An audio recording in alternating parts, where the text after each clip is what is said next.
started.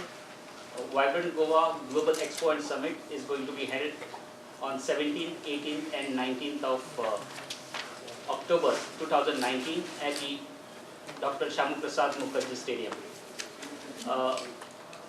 This is going to be an historic event. The whole idea of having this event is to boost business. I am extremely happy that it is not only a lot of MSMEs, but also high-profile business houses from Goa, including Mr. Dempos, Bandekers, Timlos, are all a part of it. Magnitude of an event to be associated with is a big pleasure and honor for Goa Chamber of Commerce and Industry.